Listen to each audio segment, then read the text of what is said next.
Oi, gente, tudo bom? Como é que vocês estão? Tudo certinho? Hoje a nossa aula de filosofia é sobre uma escola e várias escolas filosóficas que vão surgir logo no finalzinho do período grego antigo. Se vocês lembrarem comigo, no final da história da Grécia Antiga, os gregos eles acabaram passando para um domínio macedônico. E no encontro dessa cultura entre gregos e macedônicos se forma justamente uma corrente cultural que a gente chama de helenismo. Então hoje a gente vai falar exatamente sobre isso, tá, gente? Sobre o helenismo, quais escolas aparecem durante esse período de tempo e o que elas tratam, afinal de contas. Pensando então que nós estamos falando em um momento digamos, posterior àqueles clássicos da filosofia que são Sócrates, Platão e Aristóteles, tá? E aí, muito bem. Pensando então em helenismo, estamos falando de um contexto em que a Grécia ela não é mais autônoma, ela está sob domínio de um império. Vamos botar aqui este contexto.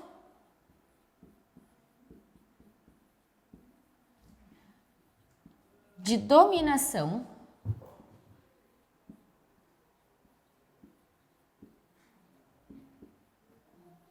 macedônica, que começa, mais ou menos, né, em torno do século 4 antes de Cristo, tá? Muito bem. E aí, por que isso nos interessa? Porque no momento em que os gregos passam a ficar sob controle de outros povos, eles começam a adquirir novas problemáticas. Por exemplo, nesse momento não existe mais em Atenas aquela autonomia política que existia com a democracia ateniense. Porque pensem comigo, né? A cidade-estado de Atenas tinha sua democracia, em que os cidadãos participavam diretamente disso, aquela coisa toda. Só que agora que eles fazem parte do Império Macedônico, quem toma as decisões políticas é o imperador. Não é mais o cidadão grego, barará, barará. E aí, tá, e você não vai senhora, tá, e daí que a identidade desses gregos, ela era definida exatamente pela participação política. Lembrem-se que era cidadão aquele que podia participar politicamente. E eles vão perder exatamente aquilo que constitui a identidade deles, ou seja, caos. Não somente isso, mas eles também vão ser jogados agora dentro de um império que é muito grande. O Império Macedônico, gente, ele vai ter uma extensão imensa. Ele começa acima da Grécia, mas ele vai se expandir no norte da África, na Ásia Menor, nos territórios que pertenciam ao Império Persa. Então é um império que se estende muito. Isso significa que os gregos também passam a entrar em contato com um mundo muito mais cosmopolita, digamos assim, né? Troca, gente vindo de todos os lugares do mundo, o comércio se intensifica. Ao invés de viver em pequenas comunidades, eles começam a fazer parte de redes de contato muito maiores. Isso gera uma sobrecarga, isso gera um movimento assim de calma. E aí, olha só, dentro desse fervor todo, o que eles vão se perguntar? Como é que eu posso, pelo amor de Deus, chegar na tranquilidade espiritual? Como é que eu posso ter um pingo de paz de espírito? E é exatamente isso, então, que vai orientar boa parte dessa filosofia durante o helenismo. Se perguntar, como eu chego na tranquilidade da alma? Então, olhem comigo. Nós temos um contexto de dominação macedônica e isso gera novas reflexões. Como, por exemplo, em especial,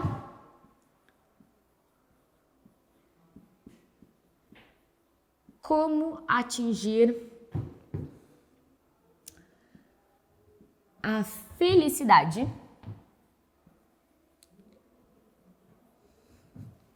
e aí lembra comigo, criatura, felicidade tem uma palavra específica do grego.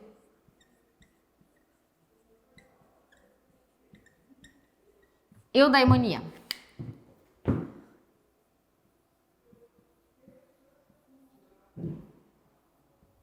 E a paz espiritual, a tranquilidade da alma, mesma coisa. E atenção aqui comigo.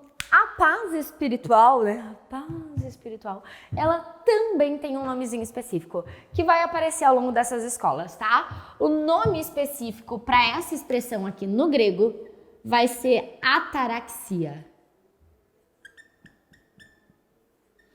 Tá? Então, quando eu falar, eu tô buscando a ataraxia, é isso, eu tô buscando a tranquilidade do espírito. Sim? Bem tranquilo, né? Então, é esse o objetivo deles, chegar nisso aqui. Para isso, claro, eles vão propor caminhos diferentes. Por exemplo, o estoicismo. O estoicismo é uma corrente que vai começar ali, vai ter o seu grande nome em Zenão de Sítio, que morre no finalzinho ali, na metade do século III. Só que o estoicismo, ele vai perdurar muito tempo, porque ele vai aparecer com muita força depois no Império Romano. Quando o Império Romano se fortalecer e conquistar os territórios que pertenciam ao Império Macedônico, os romanos também vão adotar a filosofia estoica, tá? Mas, enfim, o que nos interessa saber sobre isso? O estoicismo, ele vai perceber justamente que vivemos num momento de intranquilidade. Vivemos num momento de tensão, de perturbação da alma, aquela coisa toda. Isso que ele nem era brasileiro, porque se fosse ele ia saber o que é perturbação, né? Mas tudo bem. E aí o que ele vai dizer? Que nós precisamos, de alguma forma, de alguma ferramenta para sair disso. O que Zenão vai propor para que a gente possa chegar na ataraxia? Ele vai dizer o seguinte: muitas vezes a gente se preocupa, a gente se angustia com coisas que a gente não pode controlar. Por exemplo, o vestibular. Eu quero passar no vestibular, eu quero muito passar, e daí não sai do jeito que eu quero, não é a data que era pra ser, e daí isso... Sabe? Era aquela crise. E ele vai dizer o seguinte: meu anjo, olha aqui, presta atenção em mim. Se tu não pode controlar o que está acontecendo fora de ti, por que vai te apavorar? Quem sabe, ao invés de ficar desesperado com o vestibular, que não está acontecendo do jeito que quer, quem sabe só deixa. Só deixa, não te preocupa. Vai ser caótico, vai, paciência. O que ele está nos dizendo, gente? Que nós precisamos chegar num estágio de apatia. Não nos deixar abalar. Não vou me deixar abalar com o que eu não posso controlar. Eu não vou me deixar abalar com as mudanças, porque às vezes também muda uma coisinha, a gente já fica, né, pelo amor de Deus. E vai dizer, não, as coisas elas vão mudar o tempo inteiro. Não tem nada que a gente possa fazer para impedir isso. Então, o melhor que a gente pode fazer é simplesmente aceitar essa situação. Então, eu não vou ficar desesperado com o que está mudando. Eu vou dizer, bom, é isto. Apatia. Muito bem. Só que essa apatia, ela vai se desdobrar em algumas coisinhas mais específicas, tá? Então, olha só. Diz Zenão que nós precisamos da apatia, desse não se abalar, para atingir a ataraxia, a paz espiritual, tá? Tá. E aí ele vai dizer o seguinte: primeiro de tudo, eu tenho que suportar as dores. Coisas ruins que acontecem, elas vão acontecer de qualquer forma. Vai acontecer tanto coisa ruim quanto boa. Então, eu devo aprender a suportar as coisas ruins. Então, se acontece alguma coisa triste, uma desgraça na minha vida, o que eu posso fazer é simplesmente aceitar essa desgraça. Ao invés de ficar, não, eu quero que a minha vida seja perfeita. Não vai ser perfeita. Para de incomodar. Vai ter coisa ruim, lida com isso. Zenão tinha pouca paciência para as pessoas. Então, suportar as dores. Mas ele vai além. Ele vai dizer também que nós não devemos buscar os prazeres. Nós não só temos que suportar a dor, como a gente não deve procurar prazeres. Por quê? Zenão vai dizer o seguinte, que quando a gente busca prazeres, isso acaba com a tranquilidade da nossa alma. Vamos supor, né, justamente, eu quero muito uma coisa, eu quero muito, muito, muito. Isso vai me perturbar, porque eu vou ficar pensando obsessivamente naquilo. Ou pior, melhor quando eu consigo uma coisa muito boa. Eu me deixei levar, por exemplo, né? Tava muito a fim de comer um chocolate. E aí eu comprei um chocolatinho muito bom, perfeito, maravilhoso. O que isso fez? Isso jogou a minha expectativa lá em cima, porque eu acabei de comer um negócio maravilhoso. Quando depois desse chocolatinho eu tiver que comer alface, o que vai acontecer? Frustração. Buscar e aceitar os prazeres abre portas pra gente se frustrar. Porque a gente já conheceu o que era muito bom.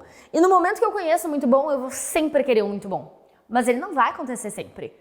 Na verdade, a tendência é eu ter muito menos coisas maravilhosas do que coisas medianas. Então eu vou estar sempre frustrado. Dizer não muito simples. Se eu não busco os prazeres, se eu não realizo esses desejos, eu não vou me frustrar. Se eu não sei que existe um chocolatinho muito bom, eu não vou sofrer por ele. Então, povo, olha só. Suportar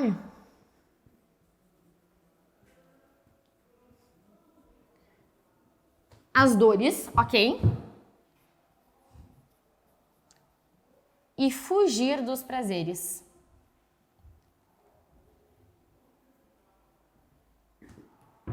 Essa é a receita que ele vai nos dar para chegar na paz interior.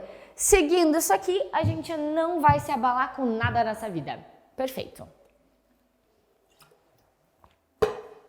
Essa é uma postura que vai aparecer muito também entre o cristianismo, né? O cristianismo, movimento monástico, é um movimento que diz, olha, vive com o mínimo, vive com o básico, só o que precisa de verdade. Porque qualquer coisa além disso é um excesso desnecessário, é superficial, não precisa.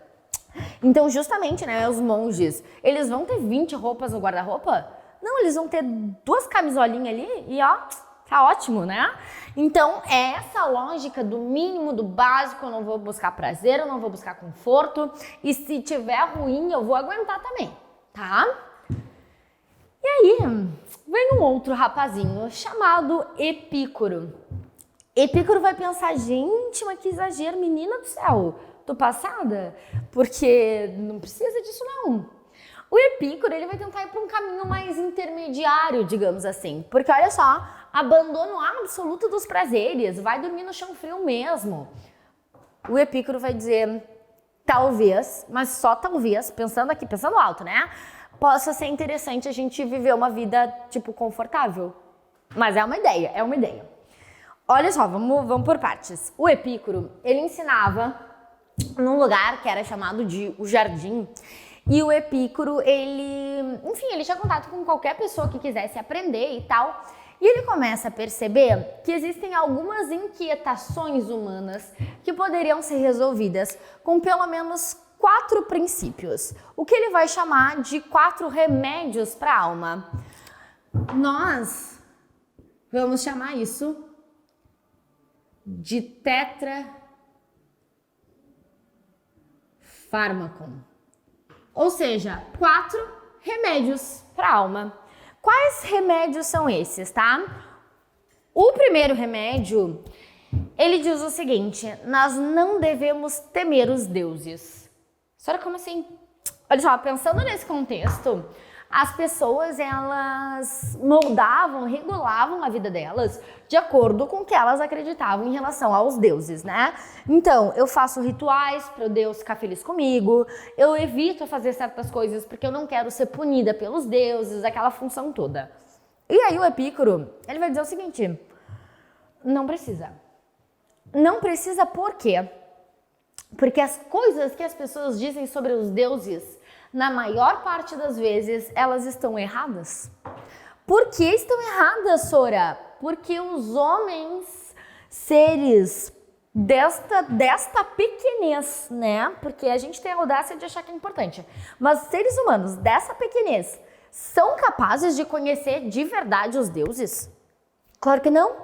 A gente não tem a menor ideia do que incomoda os deuses e do que não incomoda. Então o Epícoro está dizendo, olha, o que dizem sobre os deuses é opinião, é falso, então relaxa.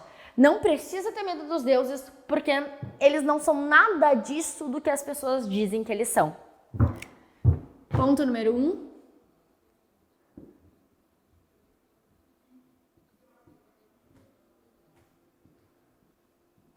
não temer os deuses. Ponto número 2, não temer também a própria morte.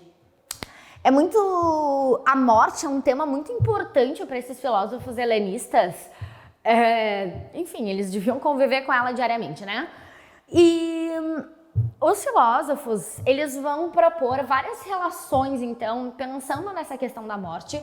O estoicismo também vai falar um pouquinho sobre isso. E o Epícoro, ele diz o seguinte, que a gente não deve ter medo da morte. Por quê? Diz ele que normalmente quando a gente tem medo da morte, a gente vive com esse medo, né? E esse medo gera angústia. A gente vive, ai meu Deus, a morte, Jesus amado, Deus me proteja, Deus me defenda. Só que olha só, o que a gente tem medo? E certamente vocês já tiveram medo em algum momento de morrer. Mas o medo é sobretudo do sofrimento associado à morte. E aí o Epícoro diz o seguinte, tá? Pensa comigo agora, pensa comigo. Se eu estou viva nesse exato instante, estou eu sofrendo o sofrimento da morte? Não porque eu tô viva, eu não tô sofrendo nada, tô viva, quer dizer, sofrendo eu tô, né? Mas o sofrimento da morte não existe enquanto eu estou viva. Tá, no momento em que eu morrer, eu vou estar sofrendo? Porque o Epícoro vai dizer o seguinte, a morte é exatamente o estágio da não existência. Se não existimos, é possível sentir o sofrimento? Se não existo, eu não sinto. Logo, quando eu morrer, eu não vou sentir sofrimento. Então ele vai dizer o seguinte, olha, eu tô vivo e não tô sofrendo. Quando eu morrer, eu também não vou sofrer nada porque eu já nem existo mais. Então não faz sentido temer a morte. É muito melhor abraçar essa ideia e ficar em paz com ela do que ficar temendo uma situação que sequer vai acontecer. Então, não devemos temer os deuses, nem a morte.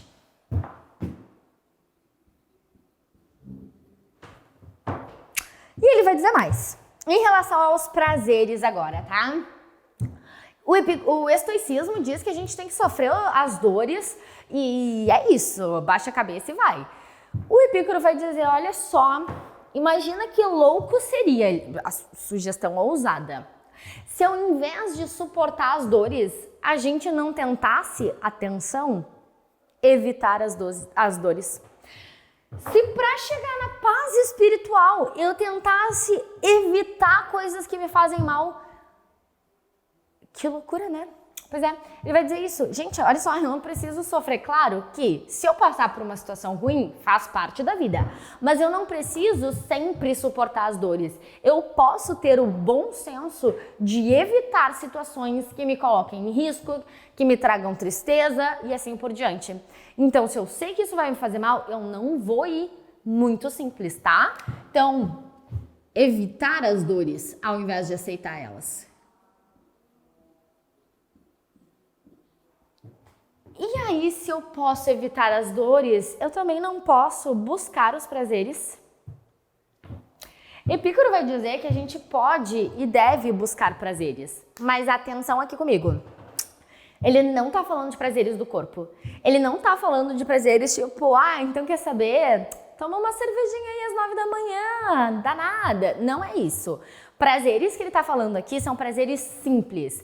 São prazeres como desenvolvimento intelectual, prazer da amizade, de viver numa boa vida. Então ele vai dizer, esses prazeres simples, sim, a gente pode buscar. Não precisa fugir, que nem o diabo foge da cruz. Não, tá tudo bem. Buscar esses prazeres que são simples e bons para a alma vai ser ótimo e é um ótimo caminho para chegar na paz espiritual, tá? Então, buscar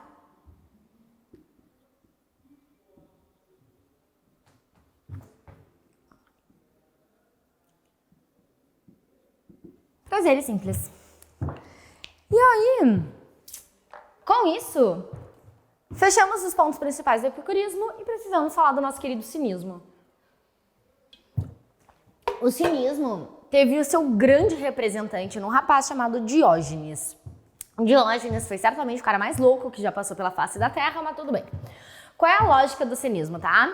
O cinismo, ele colocava em questão, colocava em dúvida, digamos assim, normas sociais.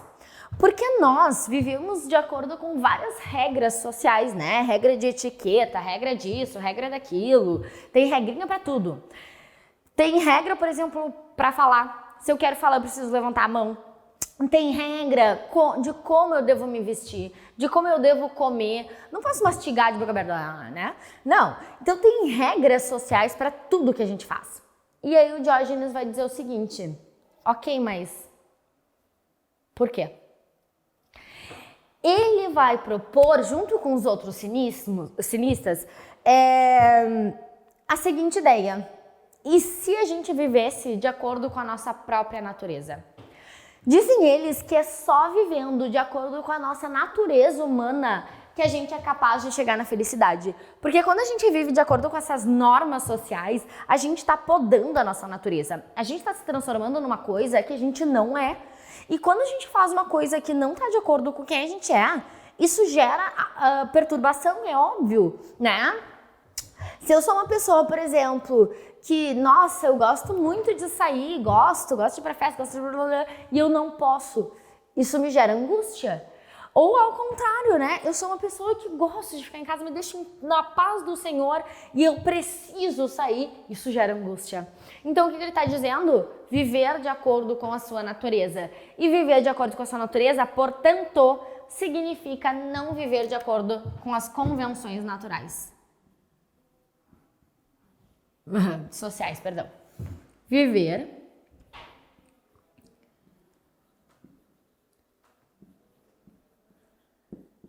e aí, povo, o que ele vai querer dizer por natureza humana, né? Já explico.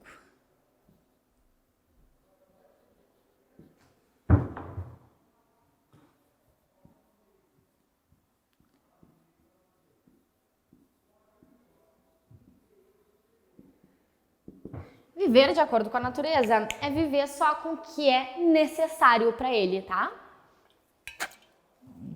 Ou seja, eu preciso morar numa mansão? Não, isso não é necessário. Eu preciso me alimentar? Sim, isso é necessário. Então, como é que ele vai começar a desenvolver isso? Porque pensa comigo, tá, não precisamos de uma mansão para morar. A gente precisa também de uma casa com 4 quartos? Não, não precisa. Não precisa nem de uma casa. Tá, eu preciso necessariamente usar roupas? Quando tá frio eu preciso, mas se tá quente eu não preciso. Eu preciso tomar banho todos os dias? Não, diz Diógenes, não é necessário, posso não tomar banho. Eu preciso fazer coisas indecentes no espaço privado? Também não. Diógenes vai se tornar o maluco que dorme na rua, sai por aí peladão, fazendo todo tipo de coisa que dá na cabeça, porque sim. Então, os relatos sobre ele é que ele morava dentro de um barril, junto com cachorros, e fazia todas as necessidades ali mesmo. Quem não quiser ver, olha pro lado. Simples, né? Então, ele dá uma pirada, assim, e...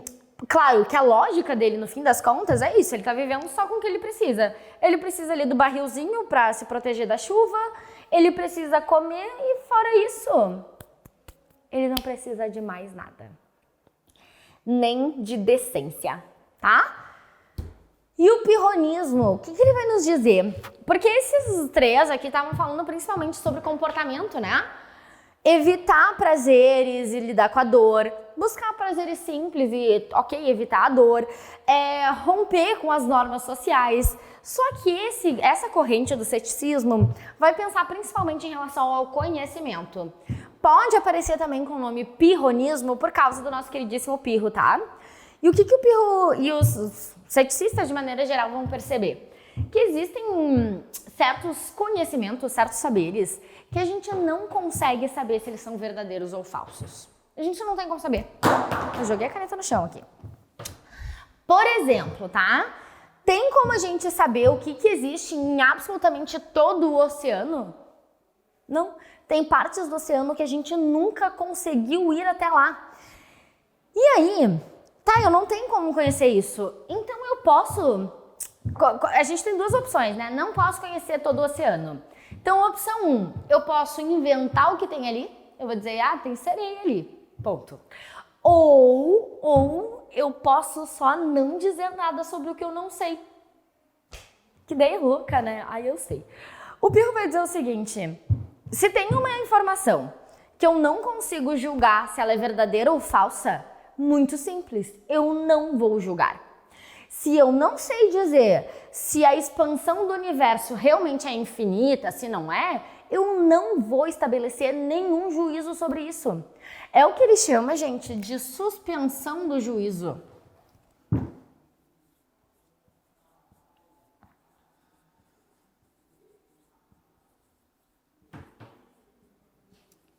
Isso também tem uma palavrinha grega, é claro, que a gente não pode ficar em paz, que se chama epoqué, tá? Epoqué nada mais é do que a suspensão do juízo.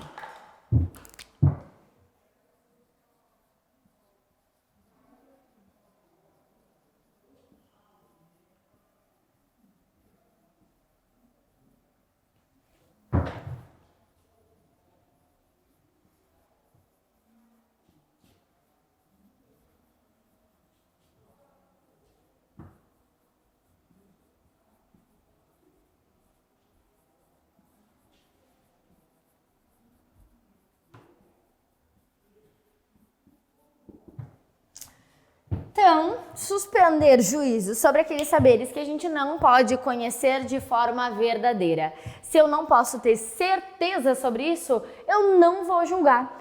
Porque no momento em que eu ficar preocupada, né? Se eu ficar tipo, mas eu preciso saber se tem sereia lá, pelo amor de Deus. Isso vai acabar com a minha tranquilidade da alma, que é o que a gente não quer. Então, para eu poder ficar em paz, é muito simples. Eu devo suspender o juízo. Só que presta atenção em mim. Olha só, eles não estão dizendo que não existe uma verdade sobre o fato. Ele está dizendo simplesmente que eu não consigo acessar essa verdade, mas ela existe. Então eles não são que nem, por exemplo, sofistas, que dizem, olha, não tem verdade universal, vida que segue. Não, existe, mas a gente não consegue acessar. A gente vai seguir buscando a verdade universal, mas reconhecendo os limites do nosso conhecimento humano. Certo, povo? Faz sentido? Então isso, tá? De maneira geral, as questões perguntam sobre as escolas especificamente, né? Então, o que é a característica principal de cada uma delas? Isso que vocês não podem esquecer, tá bom? Mas é bem tranquilo. Comportamento, comportamento, comportamento, conhecimento. Sim? Povo, então dito isso, ficamos por aqui. E aí, só um último detalhe para fechar, aliás. Percebam comigo que o estoicismo e o epicurismo, eles ficam em campos diferentes, né? Extrema aceitação da dor, tipo um caminho do meio. Quer que fica na outra ponta? Existe um grupo que fala da busca dos prazeres, que são os hedonistas. Eles não formam exatamente uma escola de filosofia, por isso eles não apareceram aqui, mas saibam que existe sim a galera do outro lado que vai dizer não só pode buscar prazeres, como te joga neles, tá bom? Então isto. Beijos pra vocês, se cuidem e até a nossa próxima aula.